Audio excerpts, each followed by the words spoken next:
Welcome to Theoria TV audiobooks. We will jump into this title in just a minute. But first, please remember to hit that like button and subscribe to the channel. And if you appreciate our efforts to bring Orthodox books to you in audio form free of charge, please consider supporting the channel by joining as a member here on YouTube or via Patreon, which is linked in the description. Thanks and enjoy your book.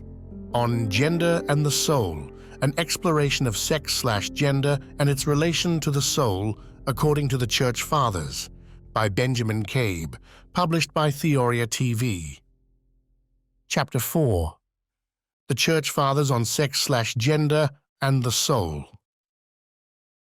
In this section, we will explore what the Church Fathers, as well as other ancient Christian writers, have to say about sex/gender and the soul, and it is essential we distinguish between the Church Fathers, canonized as saints by the Orthodox Church, and the uncanonized ancient Christian writers. While this issue is inextricably tied to the Fathers' defense of the resurrection of the body along with the soul and their fight against the idea of the pre-existence of souls, we will by no means cover every Christian writer who wrote to these ends. Instead, we will look only at those who also have something to say about sexual differentiation, and specifically how it relates to the soul. First, it is vital to acknowledge that the Church Fathers do not always agree. In fact, sometimes they disagree with one another on big questions. In the first chapter, we termed intersect disagreement the third level of interaction, which forms a theological boundary or realm of permissible opinion. Other times, the Fathers appear to disagree with one another, but are actually speaking about the same reality with different language. This is what we called the second level, citing St. Athanasius's flexible usage of ousia and hypostasis and the development of these terms in Cappadocian theology to mean two separate realities. Both St. Athanasius and St. Basil agree theologically, but express it differently. Finally, we defined theological and terminological unity as the first level, when the Church Fathers speak unanimously. Such an agreement, which, persistent over the course of centuries, is used consistently as a foundation upon which to construct arguments, disproving profuse and diverse heretical opinions, and spans epochal cultural and geographic diversity, must be acknowledged as an important piece of the theological whole. I use the term theological whole to express a perception with which I suspect most readers will be familiar: the consistency of any given theological tenet with the whole theological system. As one's understanding of the theology develops, one learns to test unfamiliar claims or intimations not only by their own consistency in individual claims, expression, logic, and argument progression, but also by the theological whole. An unconscious application of this is what might be called, in Orthodox terms, the acquisition of an Orthodox phronema.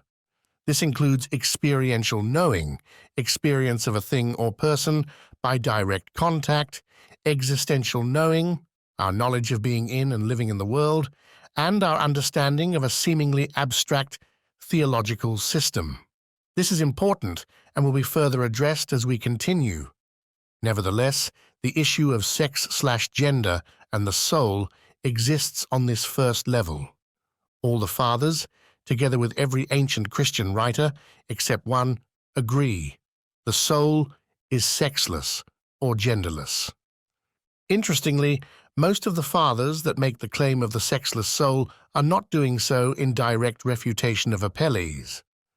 Some use it to justify a pastoral analogy, such as St. Jerome, others to make a broader point, such as St. Augustine against Vincentius Victor. Regardless of the motivation of these claims, all of the saints that speak about sex/gender and the soul unanimously comment on its sexlessness. But why should we listen to what the saints have to say? Haven't times changed? And aren't there theologians or even ancient writers not included in the hagiography of the Church that have claimed otherwise?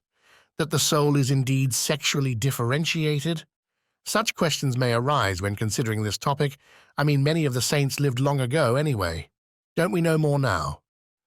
Most of this work, as well as my brief treatment of these questions here, assumes that the reader is at the very least familiar with Orthodox epistemology, which can be crudely summarized as experiential knowledge of God that infuses existential knowledge and informs theological expression. That is, the saints are those who have attained theosis. They have come to know God experientially, applied this experience to their lives, and expressed it in their writings. This is where the distinction between saints or fathers and ancient Christian writers comes into play. In Orthodox theology and literature, there is a hierarchy of authority. At the top are the Holy Scriptures, which are composed of documented experiences of God that inform our behavior and theological dogma. Biographies of the saints, as well as their writings, might also be considered documents of this sort, because the experience of God that informed the apostles and is open to us today is likewise experienced by the saints. In Orthodox theology, this indescribable experience is called the uncreated light. Unlike the Holy Scriptures, however, within any given saint's writings, elements may be rejected as dogma or corrected by the Church over time. 3. It is with this reality we see the true beauty of the Holy Spirit working in and through the Church's community, and why the Orthodox Church relies on the confession of apostles at the council chronicled in Acts 15:28. It seemed good to the Holy Spirit and to us. Indeed, both the Holy Spirit and the Eus transcends time. And so 2,000 years down the line, we can discern the pattern of the 3 levels of agreement or disagreement among the saints as described above. Sitting below the Holy Scriptures and the confessions of the saints in this hierarchy are other writings by those not considered saints, either because they fell into heresy or the Church did not see evidence of transfiguration or theosis, the vision of the uncreated light, in their lives. This portion of Christian literature, specifically of the first 1,000 years of the Church's history, is what I have called the ancient Christian writers. While the Holy Scriptures themselves are not altered by the Church, erroneous opinions or interpretations of the Holy Scriptures are corrected and called out. We would do well to note that where the saints affirm certain tenets found within an ancient Christian writer's theology, such as the admiration and appropriation of Origen found in the Cappadocians, who also condemned his heretical opinions, the ideas of these non-canonized writers are baptized by the Church. Concepts or terms in secular culture appropriated by the saints, such as the Cappadocians' use of philosophical terms to incarnate divine truth, are similarly baptized. Because of this, it is not without great import that every single ancient Christian writer, except one, agrees with the unanimous confession of the Church Fathers on this issue. The soul is sexless/genderless. This one exception is Tertullian. Besides Apelles, it is Tertullian alone among the ancient Christian writers who adheres to the idea of the gendered soul. Like many of the other ancient Christian writers not classed among the Orthodox Fathers, Tertullian wrote many important works within which he confesses doctrinal points, such as the concurrent creation of the body and the soul, that are affirmed by the witness of the Church Fathers. On issues where he veers into opinions unattested to in the Fathers, however, the faithful Orthodox Christian is compelled to reject him. Such discernment only requires us to be familiar with what the saints have said in unison on a given subject. It is not a fight we have to fight, it has already been waged by saints.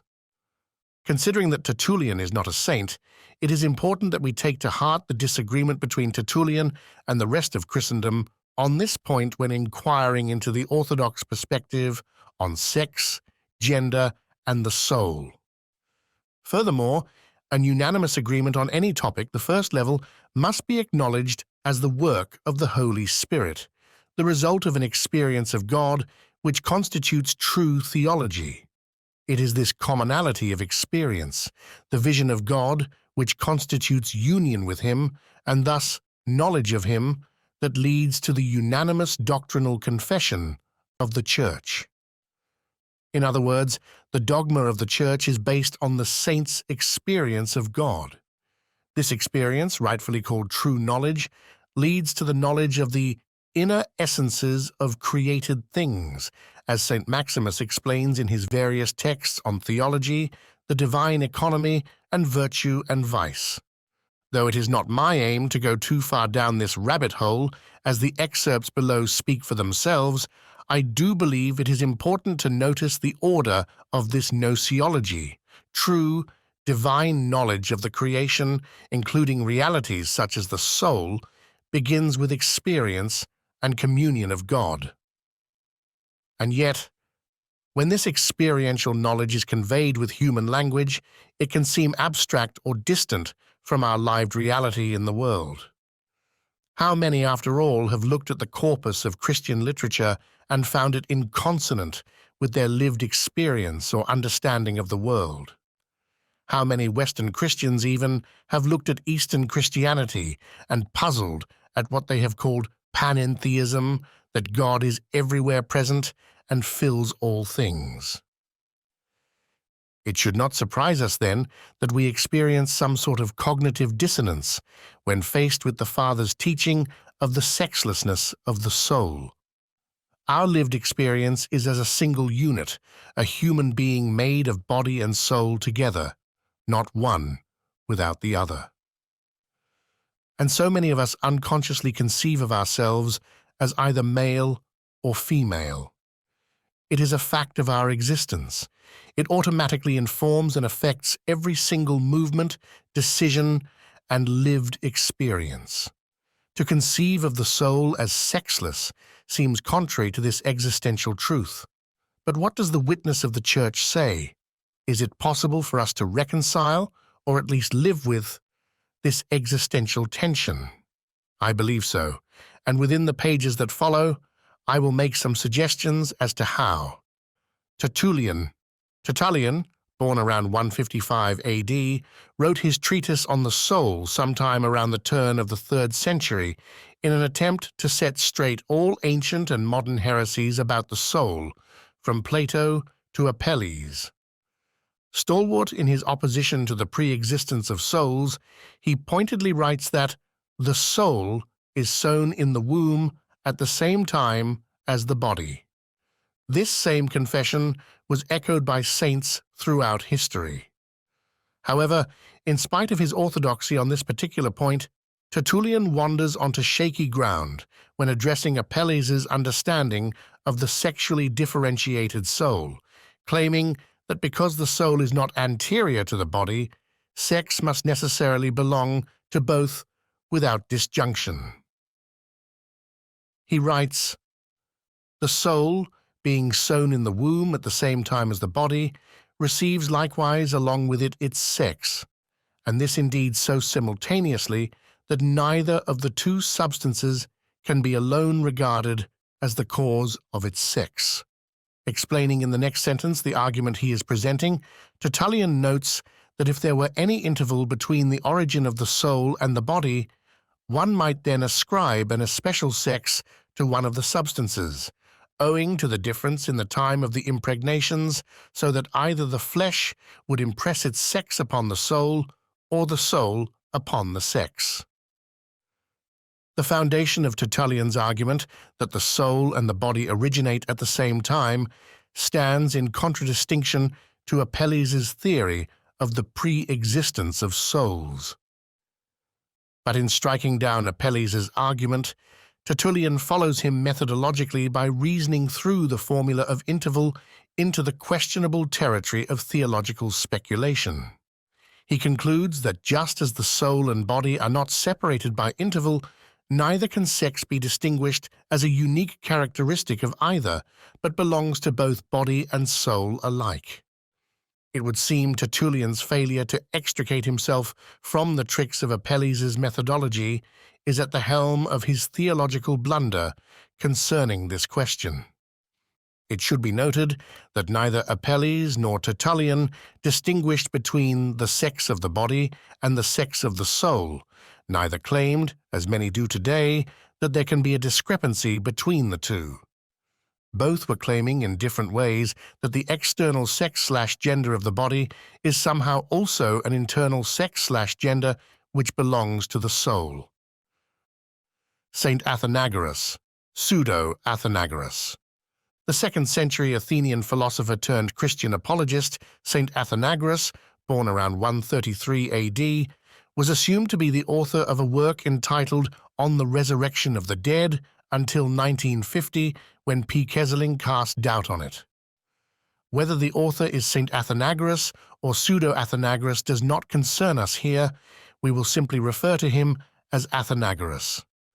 On the Resurrection of the Dead contains a poignant defense of the bodily resurrection, the main point being that the resurrection is the catalyst for the reunion of the body and soul, not the inauguration into an eternal, bodiless existence. Saint Athenagoras first establishes that man is composed of soul and body, not one without the other.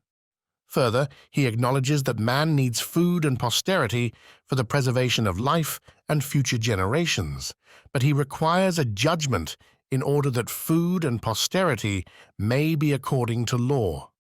Food and posterity belong to the body and judgment to the soul.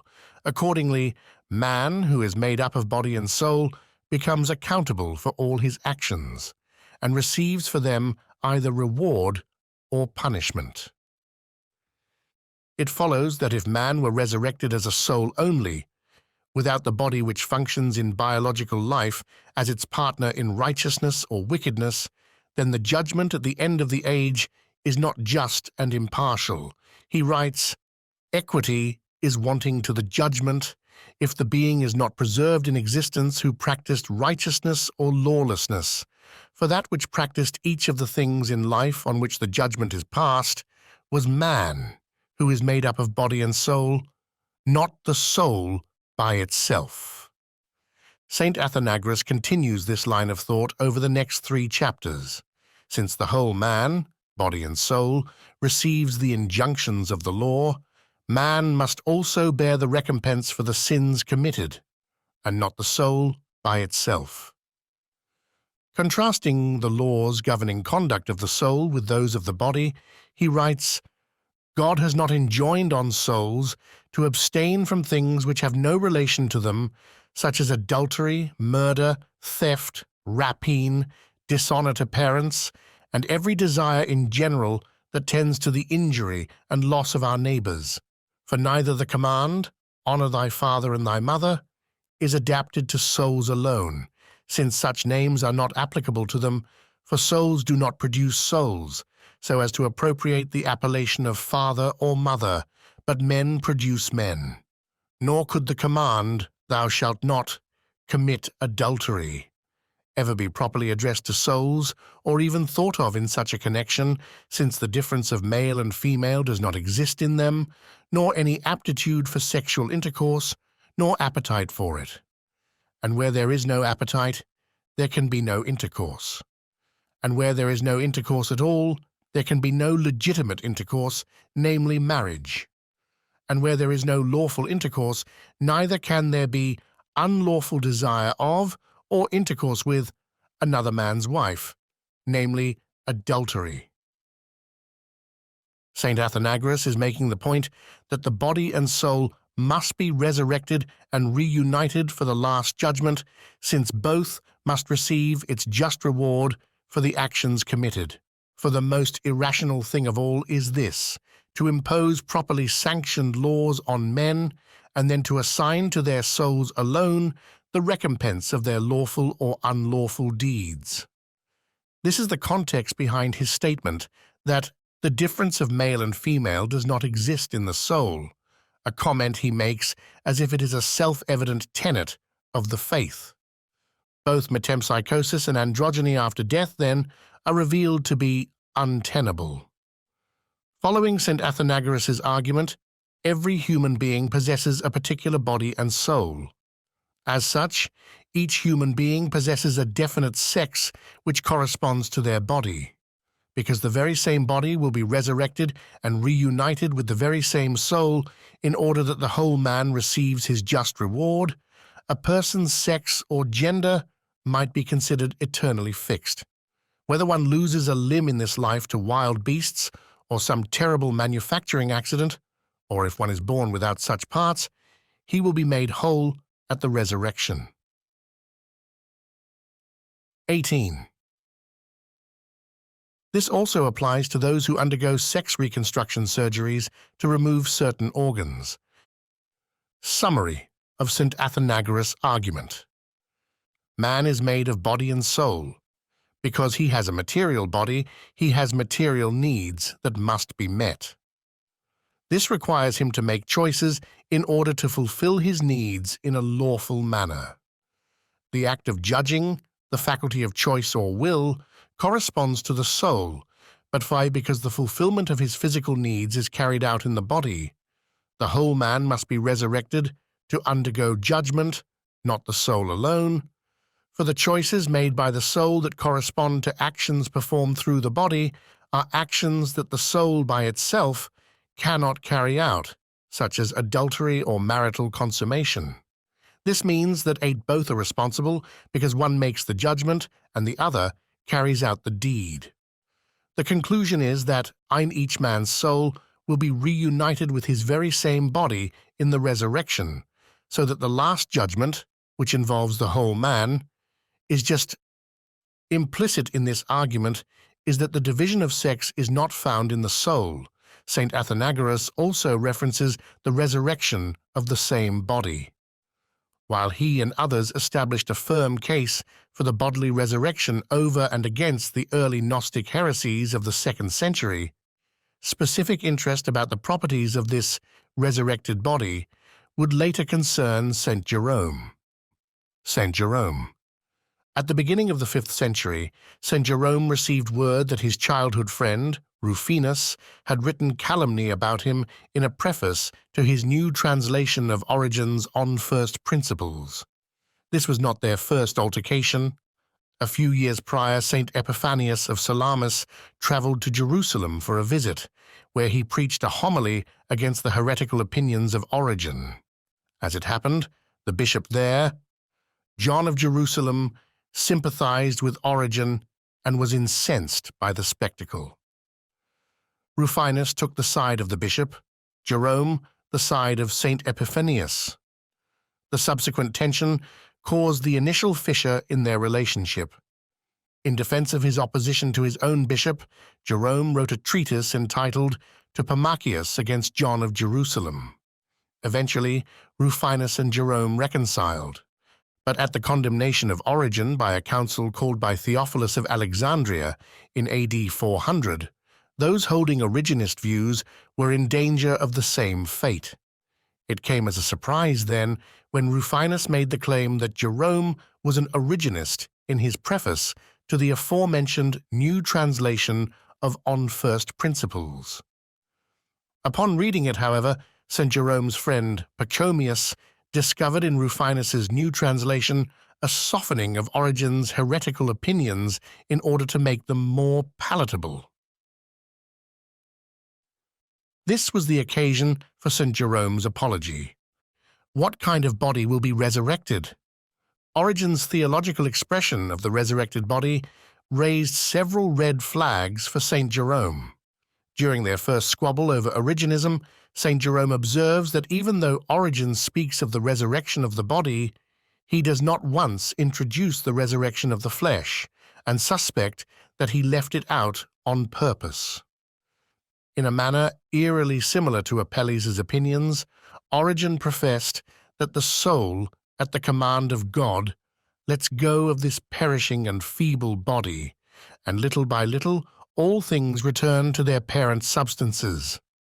Flesh is again absorbed into the earth, the breath is mingled with the air, the moisture returns to the depths, the heat escapes to the ether. Like Apelles, Origen confessed the resurrection of the body, but the slow dissolution of the material flesh over time into the four elements. The natural conclusion for Origen, who professed the sexlessness of the soul contra appellees, would be that man becomes androgynous in heaven.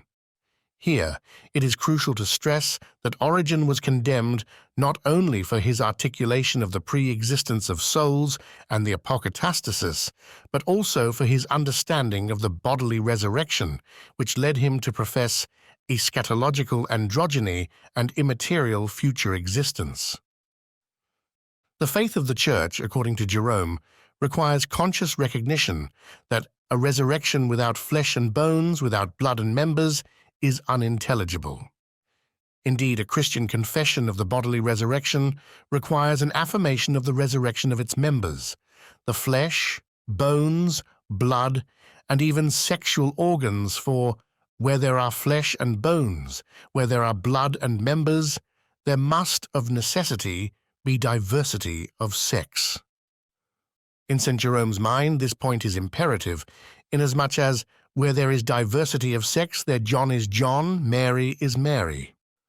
But if human beings become androgynous in heaven, he asks, where would John and Mary be? He presses the topic with the example of Job, commenting that if his self-same flesh is not resurrected in the eschaton, then his bodily sufferings were in vain. If Job is not to rise again in his own sex, if he is not to have the same members which were then lying on the dunghill, if he does not open the same eyes to see God with which he was then looking at the worms, where will Job then be? Thence, in his dispute with John of Jerusalem over the teachings of Origen, St. Jerome asks several pointed questions in order to ascertain where the bishop stands theologically. Can he confess the resurrection of the flesh? Or does he adhere to Origen's understanding of the resurrection of the body and its material disintegration, and thus the dissipation of sex along with it? Several passages of Scripture reference bodily sex in heaven, such as Matthew 22:30 and Galatians 3:28. The former, according to Origen, is a prophecy of androgyny in heaven. St. Jerome commented, "When it is said, 'In that day they shall neither marry nor be given in marriage,' the words refer to those who can marry and yet will not do so. For no one says of the angels, 'They shall not marry nor be given in marriage.' I never heard of a marriage being celebrated among the spiritual virtues in heaven, but where there is sex, there you have man and woman." St. Jerome's exegesis here admits that while there will be a distinction of sex in heaven due to the resurrection of fleshly members, resurrected men and women will not marry or be given in marriage, nor will they use their resurrected members for pleasure or the begetting of children.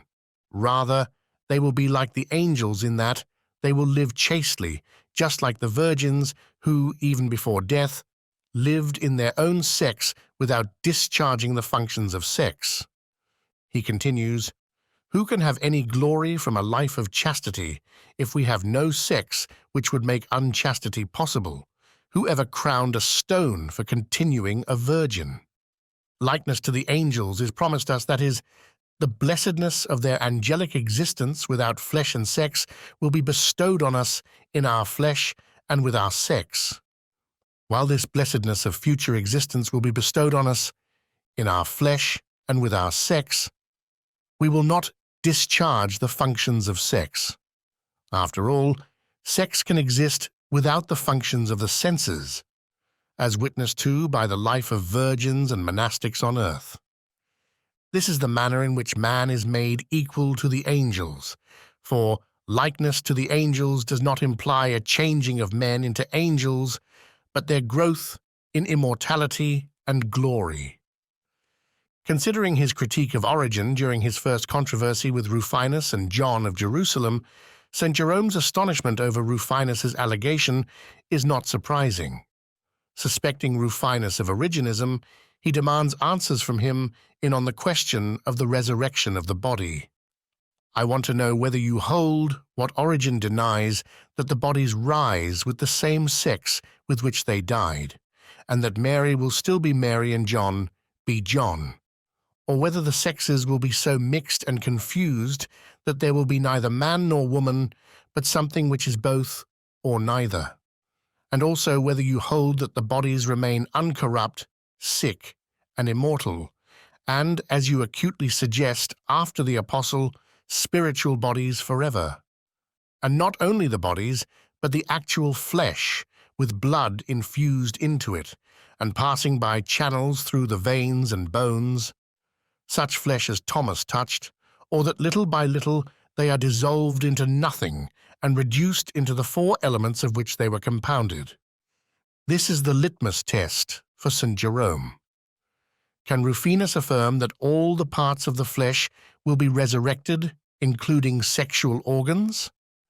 If not, the charge of Origenism is inevitable. St. Jerome draws out this point 2 years later, around 404 AD, in an unrelated letter of consolation addressed to a Christian woman named Eustochius, whose mother, Paula, had recently reposed. In relaying his condolences, he praises Paula for avoiding the traps of the heretics. As he recalls, one of these heretics dangled before her the following sophistries. Will there be a distinction of sexes in the next world, or will there be no such distinction? If the distinction continues, there will be wedlock and sexual intercourse and procreation of children. If, however, it does not continue, the bodies that rise again will not be the same. The aim of this cunning knave, according to St. Jerome, was to prove the pre-existence of souls. To her credit, though, Paula was not deceived by his trickery. Rather, she reported everything to St. Jerome, who pursued discourse with the man in order to trap him in his own wiles. He writes, "As to your objection taken from marriage, that, if the members shall remain the same, marriage must inevitably be allowed, it is disposed of by the Saviour's words, 'Ye do err not knowing the Scriptures nor the power of God. For in the resurrection they neither marry nor are given in marriage, but are as the angels.'" When it is said that they neither marry nor are given in marriage, the distinction of sex is then to persist. For no one says of things which have no capacity for marriage, such as a stick or a stone, that they neither marry nor are given in marriage.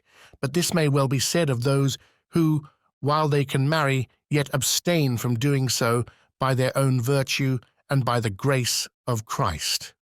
But if you cavil at this and say, "How shall we in that case be like the angels with whom there is neither male nor female?" hear my answer in brief as follows. What the Lord promises to us is not the nature of angels, but their mode of life and their bliss. And therefore John the Baptist is called an angel even before he is beheaded, and all God's holy men and virgins manifest in themselves, even in this world, the life of angels. When it is said, "Ye shall be like the angels," likeness only is promised, and not a change of nature. At the man's silence during the interrogation, St. Jerome resoundingly proclaims, "If the woman shall not rise again as a woman, nor the man as a man, there will be no resurrection of the dead. For the body is made up of sex and members. But if there shall be no sex and no members, what will become of the resurrection of the body, which cannot exist without sex and members?" For St. Jerome, denying the reality that there will be men and women in heaven is equivalent to denying the resurrection of the body entirely. Ergo, what St. Athenagoras defends, St. Jerome makes even more pointed. One cannot merely affirm the bodily resurrection in name, but must also do so in reality by admitting the resurrection of the parts of the body. Men and women in this life will be raised male and female in the next. It is important to note that this passage, along with the passages in his Apology and to Parmachius against John of Jerusalem, above where he interprets Matthew 22:30, in like manner might be thought of as clarification of his position set forward in against Jovinianus, c. 393, depending on how the latter is read. The passage in question was written to combat Jovinianus's claim that sexual continence is no better than indulgence. Naturally, Jerome harkens back to Matthew 22:30, mentioning that there are two different interpretations on how men become like angels in the next life. If likeness to the angels is promised us, and there is no difference of sex among the angels, we shall either be one of no sex as are the angels, or do, at all events which is clearly proved, though we rise from the dead in our own sex, we shall not perform the functions of sex. Given the context, though, it appears clear that in acknowledging that both interpretations exist, St. Jerome is not presenting them as equally correct options. Rather, he uses this either-or statement as a rhetorical tool to demonstrate that the latter is clearly the case. We rise from the dead in our own sex, not the former. Within the work as a whole, he makes a strong argument for the resurrection of all the members of the body, including the genitalia, using the rhetorical technique reductio ad absurdum. In doing so, he is able to make his point to Jovinianus. The virginal life is imitation of the angelic life. It is a way to live an eschatological life, to image the angelic life on earth by retaining sexual organs, unlike the eunuch, and simply not use them. Surely no one would say monastics are angelic in the sense that they are no longer male nor female. There is a distinction between nuns and monks, but they do not perform the functions proper to their sex. Thus, there is not much room to claim St. Jerome was presenting two orthodox interpretations of Matthew 22:30, between which the faithful could choose. Even if someone tried to fit these words in his mouth, it must be acknowledged that his stance becomes unavoidably clear in his later works. In the year 400, we see a good example of this. The question of interpretation is not left open, as St. Jerome writes in a letter to Pamachius concerning the chicanery of the heretics. We believe, they say, in the resurrection of the body. This confession, if only it be sincere, is free from objection. But they use the word body instead of the word flesh, in order that an orthodox person hearing them say body may take them to mean flesh, while a heretic will understand that they mean spirit. Thus, while they maintain the resurrection of the body as a whole, they deny the resurrection of its separate members. This clever use of orthodox terminology spun with different meaning is an age-old tactic still used today.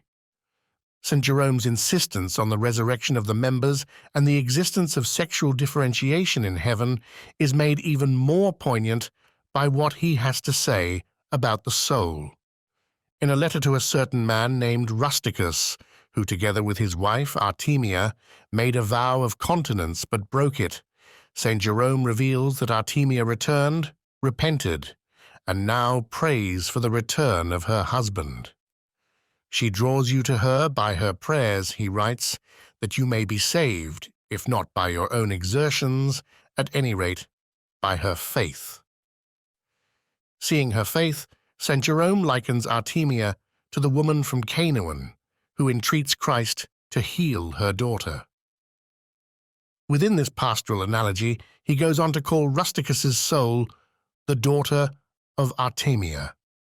Near the end of this section, he makes the following caveat to support his analogy. Souls are of no sex, therefore I may fairly call your soul the daughter of hers. Beyond the simplicity of this statement, St. Jerome remains silent, as if to say that the sexlessness of the soul requires little explanation. In modern times, the sexlessness of the soul must be drawn out in further detail. Certainly, souls do not have male and female organs, something Vincentius Victor inferred, and for which St. Augustine ridiculed him, but neither do they know any substantial difference between the sexes. 21st century pop philosophy would disagree by utilizing the linguistic bifurcation of sex and gender, with the former referring to biology and the latter to internal gender identity. But, as we will see in later sections, such a distinction is not one Orthodox Christians can admit. Summary of St. Jerome. For St. Jerome, the key line of demarcation between an orthodox and heterodox confession of the resurrection is the affirmation that all of the members of the flesh, including genitalia, are resurrected. Denying this reality de facto denies the bodily resurrection because the body is made up of parts, including reproductive organs. If the parts are not raised, St. Jerome asks, how can the body itself be raised? Furthermore, a bodiless, or at the very least partless, resurrection requires the denial of sexual differentiation in the eschaton, as souls are of no sex. Given these points, according to St. Jerome, anyone who avows that human beings are resurrected to androgyny dismembers and renders impotent the entire Christian doctrine of the resurrection. Like St. Athenagoras, St. Jerome comments on the sexlessness of the soul, specifically in a manner that makes it appear to be a self-evident tenet of the faith. Affirming the twofold nature of man, body, and soul, St. Jerome walks the tightrope of the Orthodox Credo by confessing that there will be sexual differentiation in heaven because of the body, but the soul itself is sexless. With respect to this, one might wonder at the role of 1 Corinthians 15:44, which upon first glance seems to complicate the entire question. What does it mean that we will have a spiritual body? While more work could be done to trace the development of patristic thought on this question, the general consensus seems to be that a spiritual body refers to the reality that our bodies will be subject to the spirit. Our souls will be correctly ordered with the flesh subject to the higher faculties. By this correct ordering, our bodies are said to be spiritual, though this does not do away with their material quality, per se. That being said, we do put off the corruption which came as a result of the fall, and thus our resurrected bodies, with all their members, will not be characterized by the coarseness of corruption, but by the lightness of the Spirit. St. Augustine of Hippo. Between the years 419 and 420, St. Augustine of Hippo composed 4 books as a reply to a young man named Vincentius Victor, who had criticized aspects of his earlier writings concerning the soul. These 4 books are known today by the title On the Soul and Its Origin. One of Victor's main interests concerned how the soul of each human being originates. Are souls individually created by God at the time of conception, or are they all propagated from Adam's soul? Today, this question still divides individuals within Christendom. The first view has come to be called creationism, and the second traducianism, from the Latin ex traduce. Outlining St. Augustine's view of the sexlessness of the soul requires us to analyze certain arguments within this specific debate, so it is worth pointing out that the sexlessness of the soul, as a tenet of the faith, is not tied directly to either of these views. Rather, the sexlessness of the soul is, again, treated, this time by St. Augustine, as a self-evident tenet of the faith, which he first mentions in passing, but later utilizes to back Victor into a corner. While St. Augustine was hesitant to speak on the soul's origin, for which reason Victor condemned him, Victor held unswervingly to the idea that souls are created directly by God. In response, St. Augustine points out that these 2 views are not mutually exclusive, even though they are often treated as such. If they were, it would imply God is not involved in the creation of the body in the womb. 46 instead, St. Augustine affirms that God is involved in the formation of the body in the womb, and likewise the soul. All of creation belongs to God, but he allows human beings to participate in it. In brief, the Orthodox opinion on this matter seems much closer to what St. Augustine is saying here. It is not either or, but both and. For his part, Victor begins by analyzing the creation of Eve, interpreting Genesis 2:23, which reads, "And Adam said, 'This is now bone of my bones and flesh of my flesh. She shall be called woman, because she was taken out of man. Victor argued that if all souls were derived from Adam's soul, then, in addition to, "This is bone of my bones," Adam should have said, "This is soul of my soul," or spirit of my spirit. Because of the way the text reads, though, Victor would assert that Eve only received her flesh from Adam. Responding to this claim, St. Augustine points out that Adam's use of woman in the second half of the verse implies that the whole of Eve, as a woman composed of soul and body, was taken out of Adam, not that she received soulless flesh from him. In making this distinction, St. Augustine notes that the soul is undistinguished by sex, yet when women are mentioned, it is not necessary to regard them apart from the soul. In other words, even though the internal portion of a woman has no sex, the woman herself is not a soulless body, but a human being composed of a female body and a sexless soul. Thus, the title woman refers to the whole person without discrimination. In St. Augustine's argument against Victor's interpretation of Genesis 2:23, the Bishop of Hippo points out that, even though it is the body, not the soul, which is distinguished by sex, when we speak about a particular woman or women generally, we are referring to the whole person, not merely that person's body. The soul itself may be sexless, but each human being has a definite sex by virtue of the body. To put it another way, just as a deceased person's soulless flesh or bodiless soul are not considered by themselves the whole person, calling someone a man or a woman refers to the whole person, not the body's sex alone. After making these points, St. Augustine moves on to comment on Victor's belief in the corporeity of the soul. When God breathed the soul into the body of each man, according to Victor, a new, separate body forms inside of his external flesh. Victor calls this the inner man. However, if this were the case, each man would have multiple bodies, argues St. Augustine, an external body, the body of the soul, and the body of the spirit, which resides within the soul.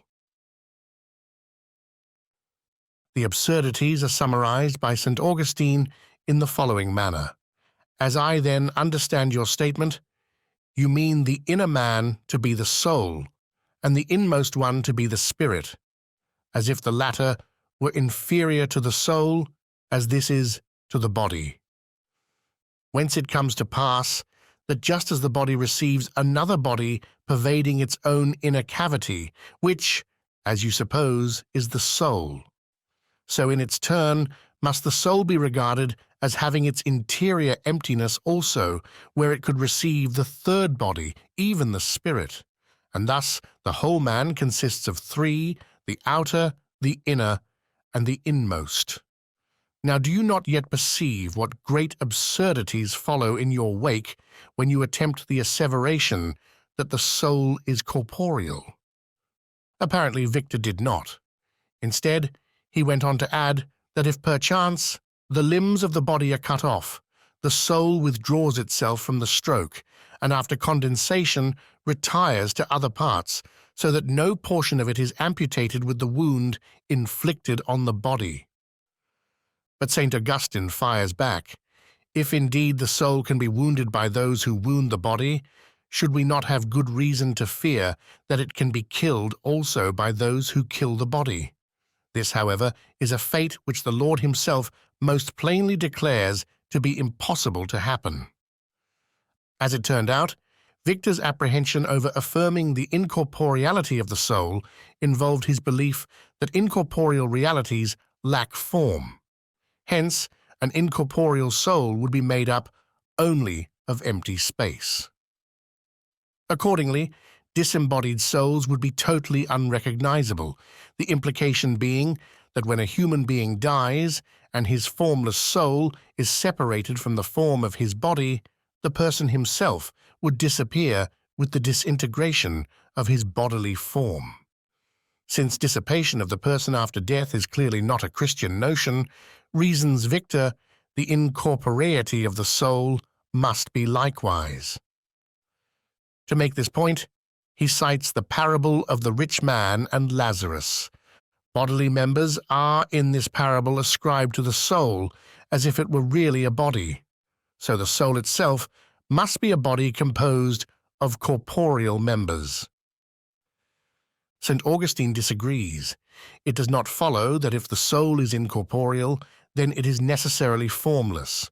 In the first place, if that which is bodiless means it is empty space, then God must be empty space. Furthermore, if one cannot be known apart from the form of the body, then mirrors are necessary for any self-reflection. St. Augustine quips, "To know yourself, therefore, I imagine that you often stand before your looking-glass, lest by forgetting your features, you should be unable to recognize yourself." The parable of Lazarus and the rich man does not prove anything except that disembodied souls will be recognizable. As for so-called proofs of the soul's corporeity, Victor sees in this parable's attribution of a tongue to the rich man and so on, St. Augustine raises a flag of caution. It is important to recognize figurative speech and not take it too literally. Do souls really have tongues? Victor seems to think so. But here again, St. Augustine disagrees. Souls do not have physical tongues, but rather a sense which is spoken of as a tongue for the purposes of providing the reader with an image of this sense. On this point, St. Augustine notes that the physical senses are not the only way people recognize one another. Human relationships are deeper than a catalogue of familiar faces. People are known and thought about by more than their distinct physical qualities. In this way, souls are recognizable not just by corporeal features, but by a different sense which properly belongs to them. Who could rightly say, explains St. Augustine, that he had known any man, except in so far as he has had means of knowing his life and disposition, which have, of course, neither material substance nor colors.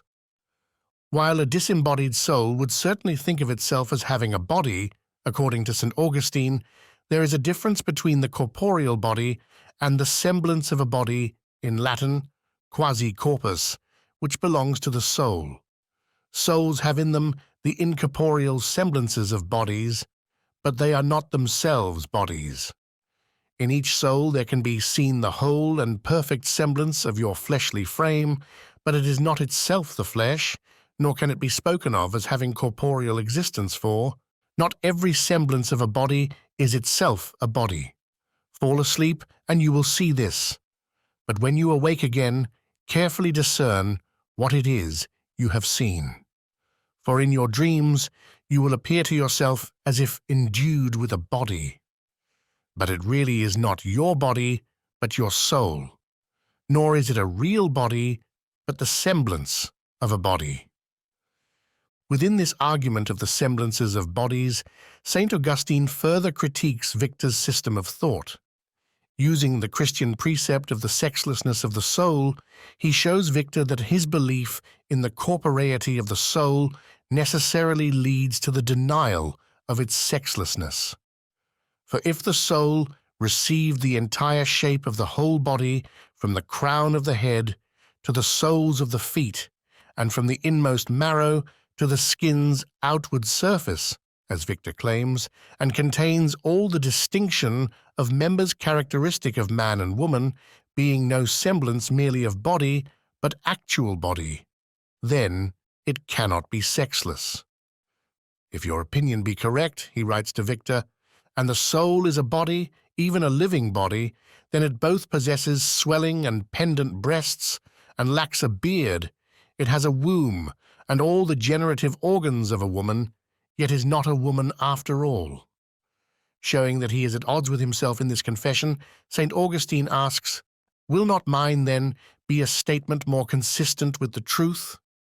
That the soul indeed has an eye and has a tongue, has a finger, and all other members, which resemble those of the body, and yet the whole is the semblance of a body, not a body really. St. Augustine shows that if Victor tries to maintain his position on the soul as an internal body, then he must admit its sexual distinction. Victor proclaimed, the soul must have received, in the case of a female body, all the inner appurtenances of a woman's body and yet not be a woman. But St. Augustine comments indignantly that no example can throughout nature be produced of such a monstrosity as you have imagined, where there is a woman's real and living body, but not a woman's sex. Here, St. Augustine's rhetorical genius comes to fruition as he pressures Victor to admit one of two logically consistent options.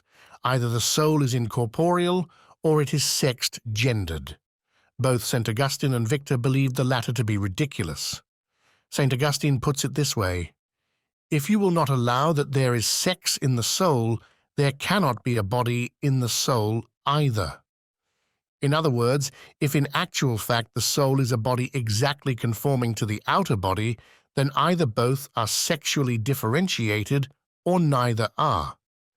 But this is absurd.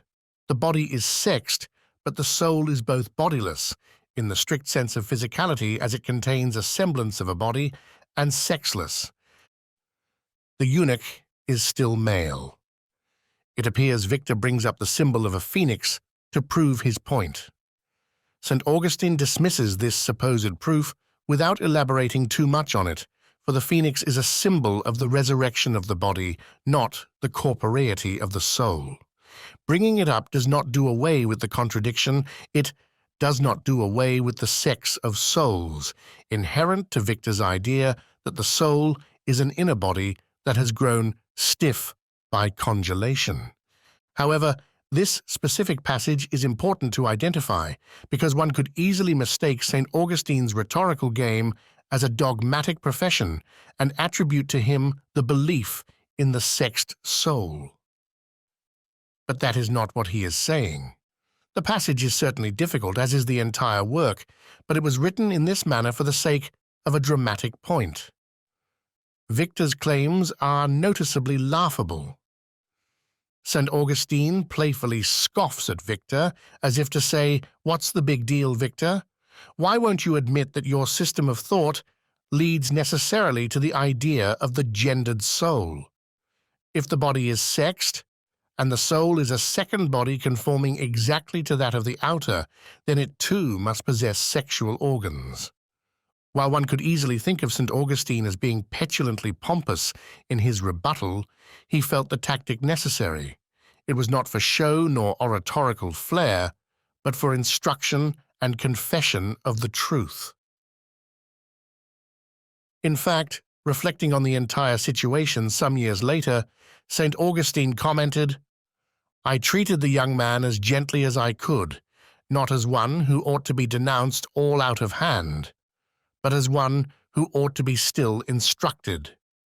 His playful banter continues then when he investigates the reasons why Victor refuses to admit that the corporeal soul body of a male is male and that of a female is female, as they are molded to the exact same form as the exterior body. Is it because souls without bodies of flesh would be unable to cohabit? Wonders St. Augustine, or that souls never generate? That is, does Victor believe that souls are sexless simply because they do not produce offspring or are not propagated in the traducian sense? Well, then of course mules and she-mules are not male and female, St. Augustine continues, neither are castrated men male, for this deprivation of cohabitation or generation is shared by castrated men.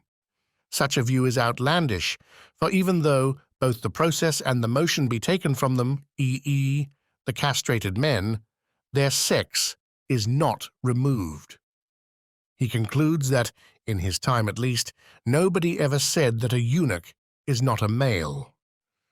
According to this view, a male will always be male no matter what cosmetic changes he makes, even if he removes his male organs. But as St. Augustine notes, the eunuch is still male. Nobody has ever said differently. Indeed, The fact that amputees and eunuchs alike will be resurrected with all of their members, as both St. Jerome and St. Augustine affirm, is enough to thwart the idea that removal of the male organs is the removal of the man's sex. The male is and always will be male. The female is and always will be female. Even medical science affirms this. On a practical level, Christians are called to live eschatologically. We are called to live and participate in the resurrection today. When we do this, we begin to partake of its blessedness, in St. Jerome's words, by participating in the life of Christ in the Church. To further this point, whether we work out our salvation in the context of marriage, making use of these organs in our earthly state, or as virgins, willfully abstaining for the sake of the Lord, we can live in the eschatological now. This does not do away with bodily sex, though it does transcend it. All who come to the Lord in repentance are welcome at his table. In this sense, there are no divisions of race or sex. God is an equal opportunity employer. The cessation of the divisions caused by these realities in the fallen world, however, does not necessarily mean the cessation of the realities themselves, but rather their fulfillment. From this, we might draw a parallel to those who are suffering with divisions within themselves, namely those who experience a conflict between their biological body and their inner self. In the eschaton, this division, together with the tears shed over it, will be wiped away. The soul and the body will exist as distinct realities, but will no longer be in conflict. Now, in union with himself, the person is resurrected to wholeness of soul and body with his God-given sex, which will be neither the cause of anxiety nor the focus of identity. With respect to this, those who have already undergone gender reassignment surgery but come to the Lord in repentance can live out their Christian life eschatologically, as all Christians are called to do. But for him, it will have a special meaning, the hope of restoration to physical wholeness, prefigured in this life by his restoration to spiritual wholeness. Thus, whether married or chaste, whole or amputated, every living human being is able to progress toward the Lord in theosis through repentance. The sexless soul in St. Augustine's other writings. Before exploring St. Augustine's other writings, in which he professes belief in the sexlessness of the soul, we must first mention that he believed the soul alone to be the bearer of the image of God. While it is not to our purposes to draw out the variance among the fathers on this specific issue, it is worth noting that the Orthodox understanding, as expressed by St. Gregory Palamas, is that the image belongs to both when the body is transfigured. Nonetheless, St. Augustine's view on the topic is important to keep in mind. Pointing to Galatians 3:26-28, which relates that, "As many as have been baptized into Christ have put on Christ," and "In Christ there is neither male nor female," St. Augustine asks, have faithful women who have been baptized then lost their bodily sex? 84. The answer, of course, is no, for they are there renewed after the image of God, where there is no sex. Man is there made after the image of God, where there is no sex, that is, in the spirit of his mind. To clarify, St. Augustine is saying that this specific passage refers to the reality of the inner man, to which belongs neither race nor sex, which puts on Christ and renews or cleanses the image of God in man. Whether or not we agree with St. Augustine that the image of God belongs to the soul alone, he clearly affirms that the soul is sexless. In City of God, as well as in On Marriage and Concupiscence, he affirms that the difference of sexes is in the body. In City of God, he comments that they seem to be wiser, who make no doubt that both sexes shall rise. Like St. Jerome, St. Augustine adds that these resurrected genital members will not be used for the same purpose. Instead of exciting the passions, they will excite praise of God, for the female members shall remain adapted not to the old uses, but to a new beauty, which so far from provoking lust, now extinct, shall excite praise to the wisdom and clemency of God, who both made what was not and delivered from corruption what he made. Bodily sex, then, which can be used as an instrument for good or for evil, will be resurrected and transfigured into an instrument of praise. Male and female will be delivered from corruption and will be one, basking in the love and goodness of God together as his beloved creation. Union and oneness in the eschaton, it must be pointed out, does not mean the obliteration of hypostasis, as in Hinduism, or exact hypostatic uniformity, like gingerbread, men out of a cookie cutter. The distinctive qualities of a person, recognized by more than physical form, though the physical body will be resurrected, is a part of the beauty of God's creation, recreation, and resurrection of man. In this way, we might say that mankind as a whole will be in union with one another by way of union with God, through his uncreated energies. Along these lines, we might reference St. Paul's example of the parts of the body in 1 Corinthians 12. It is one body, but the parts are not all the same. Commenting on Christ's words in Matthew 22:30, St. Augustine continues with an interesting distinction. But indeed, he, Christ, even affirmed that the sex should exist by saying, "They shall not be given in marriage," which can only apply to females. "Neither shall they marry," which applies to males. There shall therefore be those who are in this world accustomed to marry and be given in marriage. Only they shall there make no such marriages.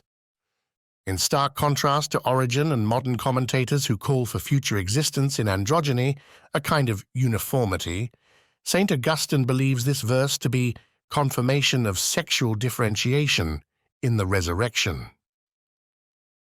While St. Augustine's treatises can be difficult to read, his conclusions on this topic are staggering. He agrees with St. Athenagoras and St. Jerome that the soul itself is sexless. In agreeing with St. Jerome, he interprets Matthew 22:30 to mean that there will be sex, gender, in heaven, but that these resurrected organs will not continue in their earthly function. With his understanding of the deep unity of the soul and the body in the human person, including his understanding of the soul's semblance of a body, that is, a quasi-corpus, he dispels any idea that the human person can ever become androgynous or formless, even in the interim between death and the general resurrection. In his account, however, he is careful not to attribute corporeality to the soul, maintaining rather that it is incorporeal and therefore necessarily sexless. St. Ambrose of Milan, who baptized St. Augustine in the year 387, makes the statement that sex belongs to the nature of our flesh. This comment was made within the context of a larger point against the Arians in Exposition of the Christian Faith, a work written at the request of the Roman Emperor Gratian, emperor from the year 367 to 383. In this text, St. Ambrose notes that the Arians were proffering the idea that the Father begat the Logos in the course of time.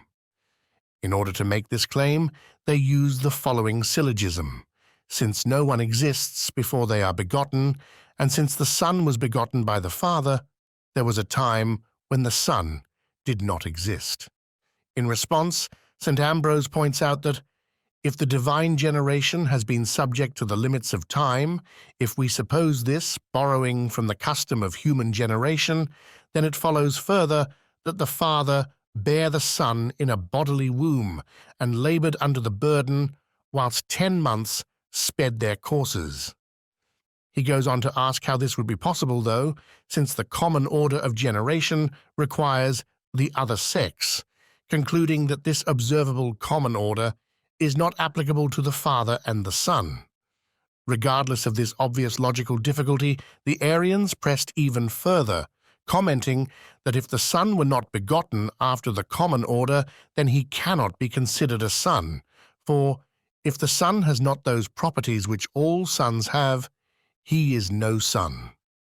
In response, St. Ambrose notes that God is uncreated, and being that he is God, we find not the customary order prevailing. So be content, he entreats the Arians, to believe in a miraculous generation of the Son. To make this point even more salient, St. Ambrose comments that not only Christ's generation of the Father, but his birth also of the Virgin demands our wonder. For with what law did his conception in a virgin's womb agree? He continues, if then the common order of human generation was not found in the case of the Virgin Mary, how can you demand that God the Father should beget in such wise as you were begotten in? Surely the common order is determined by difference of sex, for this is implanted in the nature of our flesh. But where flesh is not, how can you expect to find the infirmity of the flesh? Here, Ambrose points out that the common order, that is conception by sexual intercourse between a man and a woman, is not found in the case of the Virgin Mary. So how could it be found in God the Father? He explains that the common order requires a male and a female. It is determined by difference of sex. This distinction, being implanted in the nature of our flesh, cannot be found where there is no flesh, for example, in the divine nature. Where there is no such distinction which determines the common order, there can be no necessity of the common order.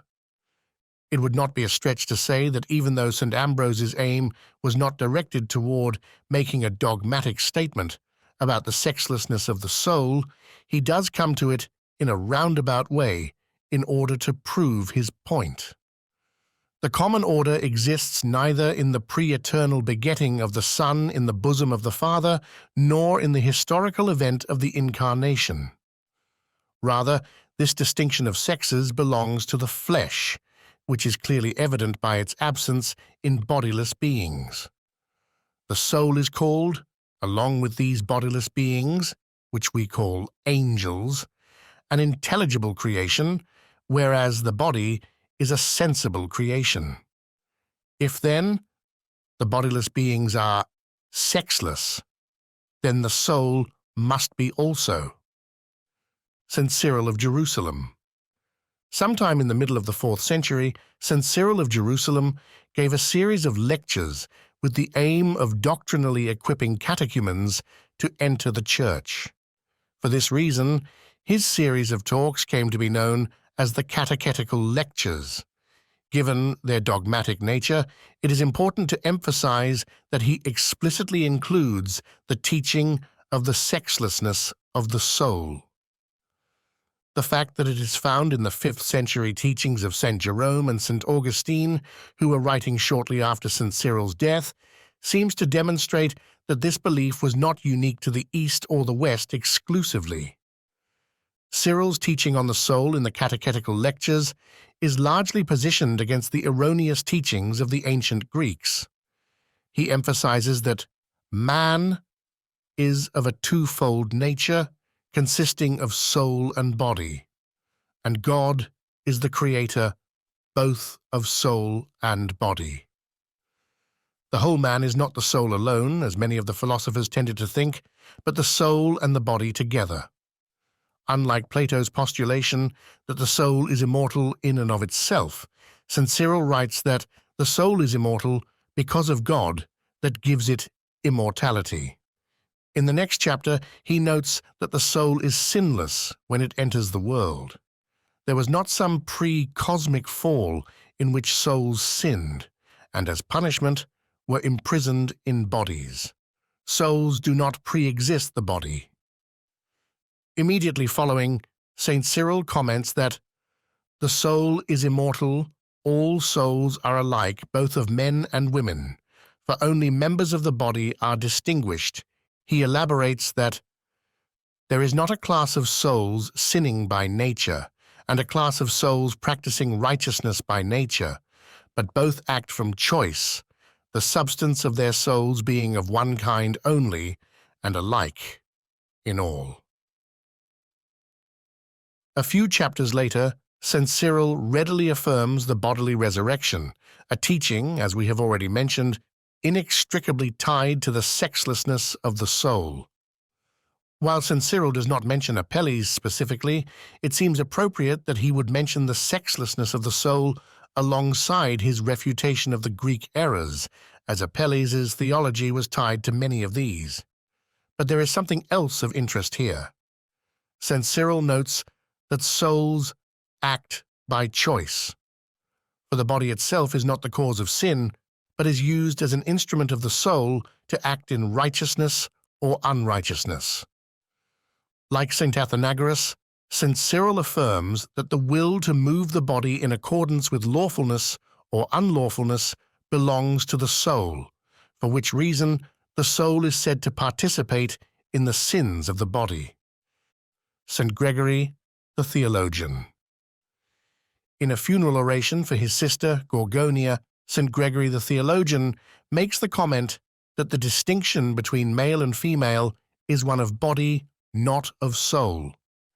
The context of the quote is fairly simple, the oration itself fairly short. St. Gregory begins by briefly outlining Gorgonia's life, with which many of those present would have been familiar.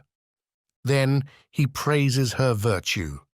In a rhapsody about her incessant fasting, her many nights spent in vigil, and her fountain of tears, he reflectively proclaims, "O nature of woman overcoming that of a man in the common struggle for salvation," and demonstrating that the distinction between male and female is one of body, not of soul. St. Gregory's point here is connected to the fact that in the ancient world, women were often considered inferior to men. He is saying that, despite her being of the weaker sex, his sister persevered courageously in ascetic struggle in a way that overshadowed the strength of many Christian men. We can see the same kind of reasoning in various Orthodox hymns that call the female martyrs manly or full of manliness. What is meant is simply that they were courageous, a virtue typically ascribed to the stronger male sex. They became manly in that they were courageous in the face of their trials and martyrdom. While this clarifies what St. Gregory may have meant in his oration, it would certainly be incorrect to read modern conceptions of gender into the hymnographic lauds concerning the manliness of women, as some have desperately tried to do. Amputee would be resurrected with his amputated arm restored. St. Ambrose of Milan comments that sex belongs to the flesh. St. Cyril of Jerusalem notes that all souls are alike both of men and women, for only members of the body are distinguished. St. Gregory of Nazianzus affirms likewise in his praise of his sister, who, by her courage and valiant asceticism, demonstrates that women are not inferior to men. This is made clear existentially by her actions, and theologically, according to St. Gregory, because the distinction between male and female is one of body, not of soul. Finally, St. Theodore the Studite comments that because no division of sex can be discerned in the angelic realm, maleness and femaleness are sought only in the forms of bodies. Drawing conclusions. The difference of sex exists in the body, not the soul. The soul itself is sexless. However, every single human being might be considered sex-gendered by virtue of the fact that human nature itself is made up of body and soul. This sex is fixed for eternity, as every human soul will be reunited with its body in the resurrection. These bodies will be made up of the same parts, including sexual organs. But not all these parts will serve the same function. Regardless of what a human being does to his body on the earth, whether he castrates himself or takes hormone supplements, he will be resurrected with his original parts, just like the amputee who will be resurrected with all of his limbs. A male amputee is still male, even though he is given another label, amputee. The fundamental reality that he is a male human being can never be changed, even though he has been given an additional title. Furthermore, what a person actually is will be revealed in heaven. This applies to men who believe themselves to be women and those who have had gender reassignment surgeries so they physically look like a woman, and so on. All of this is important to underline for the sake of the men who wish to place sex or gender in the soul during the seminary classroom drama outlined in the first chapter. They seem to think if the soul is sexless, that implies a man who undergoes sex reassignment surgery actually becomes a woman. The gendered soul is, in their minds, a way to solidify its fixed and eternal status, whereas the idea of the sexless soul leads to a degradation of sexual differentiation. For this reason, they also shy away from the idea found in St. Gregory of Nyssa and St. Maximus the Confessor, and repeated by St. John of Damascus, that bodily sex is a post-lapsarian provision for reproduction, believing it to lead necessarily to resurrected androgyny, the denigration of bodily sex, and the defamation of rightfully exercised sexual intercourse within the context of marriage. Observing that the aforementioned view does not lead necessarily to any of these is our only recourse until further work is done to draw this out in detail. Outside of the purview of St. Gregory of Nyssa and St. Maximus on the reason for the sexual differentiation, however, we see that the sexless soul is the patristic consensus. The latter and the former are not specifically associated. It is absolutely vital that we maintain the sexlessness of the soul. If some persist in the error of proclaiming that the soul is gendered by virtue of one's bodily sex, it will infect every part of our theology, our witness, and how we live our lives as faithful Orthodox Christians.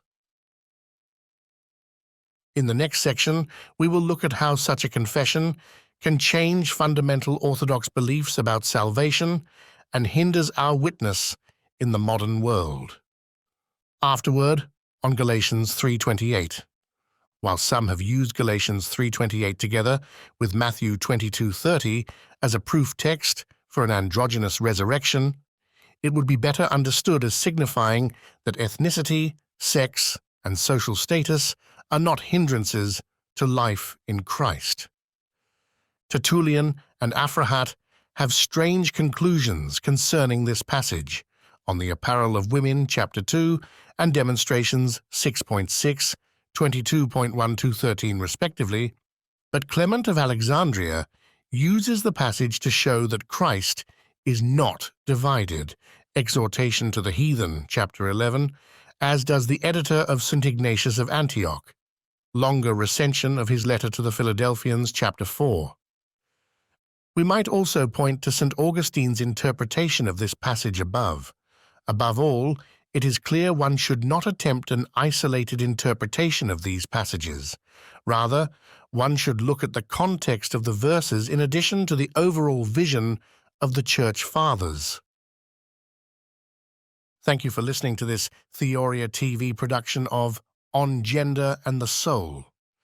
You can purchase a physical copy of the book, which includes detailed citations and key quotes in the original Greek and Latin, by searching On Gender and the Soul on Amazon.com. If you appreciate our work to provide professional quality Orthodox audiobooks free of charge, please consider supporting our work by joining as a member on patreon.com/TheoriaTV or by becoming a member on YouTube.